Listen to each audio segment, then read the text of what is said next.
Okay, the Bible, chapters 13, Abram and Lot. Abram and Lot separate. So Abram went up from Egypt to the Negev, and his wife and everything he had, and Lot went with him. Abram had become very wealthy in livestock and in silver and gold. From the Negev, he went from place to place until he came to Bethel, the place between Bethel and Ai, where his tent had been earlier, and where he had first built an altar. There Abram called the name of the Lord. Now Lot, who was moving about with Abram, also had flocks and herds and tents, but the land could not support them while they stayed together, for their possessions were so great, and they were not able to stay together. And quarreling arose between Abram's herders and Lot's. The Canaanites and Perizzites were also living in the land at the time. So Abram said to Lot, "Let's not have any quarreling between you and me, or between your herders and mine, for we are close relatives. It is not the whole land. Is it not the whole land before you? Let's part company. If you go to the left, I'll go to the right. If you go to the right, I'll go to the left." Lot looked around and saw that the whole plain of the Jordan toward Zoar was well watered, like the garden of the Lord, like the land of Egypt. This was before the Lord destroyed Sodom and Gomorrah. So Lot chose for himself the whole plain of the Jordan and set out towards the east. The two men parted company. Abram lived in the land of Canaan, while Lot lived among the cities of the plain and pitched his tent near Sodom. Now the people of Sodom were wicked and were sinning greatly against the Lord. The Lord said to Abram after Lot had parted from him, "Look from where you are to the north and south, to the east and west. All the land that you see I will give you and your offering forever.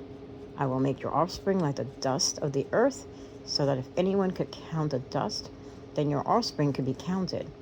Go walk through the length and breadth of the land, for I am giving it to you."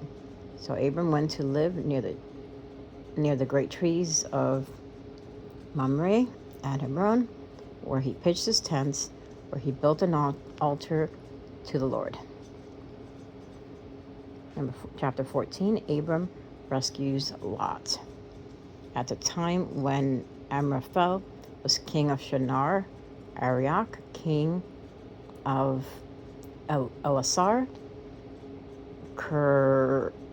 Kedorlaomer, king of Elam, and Tidal, king of Goyim. These kings went to war against Beta, king of Sodom, Bersha, king of Gomorrah, Shinab, king of Admah, Shemember, king of Zeboim, and the king of Bela, that is Zoar.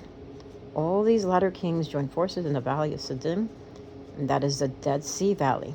For 12 years they had been subject to Kedorlaomer, but in the 13th year they rebelled.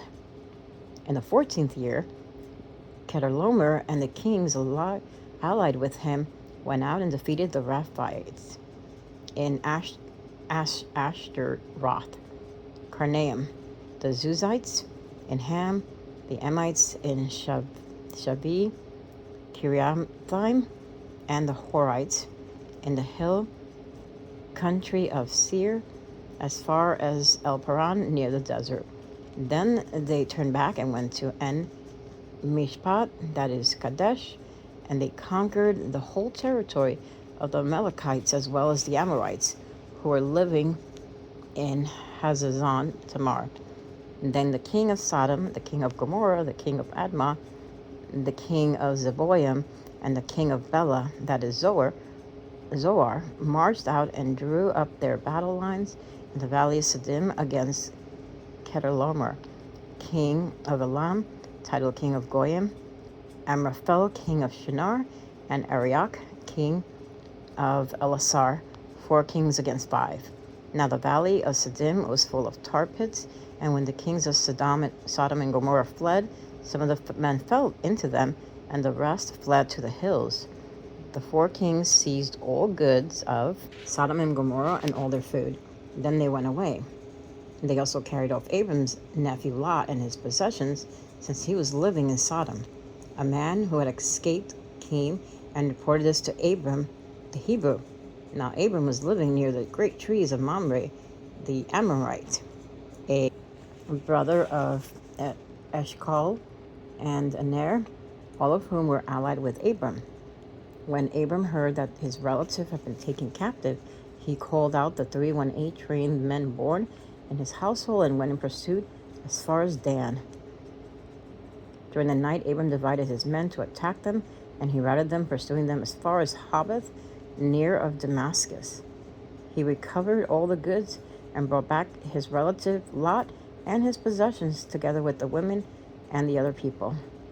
After Abram returned from defeating Chedorlaomer and the kings allied with him, the king of Sodom came out to meet him in the valley of Shaveh, that is the king's valley. Then Melchizedek, king of Salem, brought out bread and wine. He was priest of God Most High, and he blessed Abram, saying, "Blessed be Abram by God Most High, creator of heaven and earth, and praise be to God Most High. We delivered your enemies into your hand." Then Abram gave him a tenth of everything. The king of Sodom said to Abram, "Give me the people and keep the goods for yourself." But Abram said to the king of Sodom, "With raised hand I have sworn an oath to the Lord God Most High, creator of heaven and earth, that thou, so that you'll never be able to say, 'I made Abram rich.' I will accept nothing but what my men have eaten, and the share that belongs to the men who went with me. To Aner, Eshcol, Mamre, let them have their share."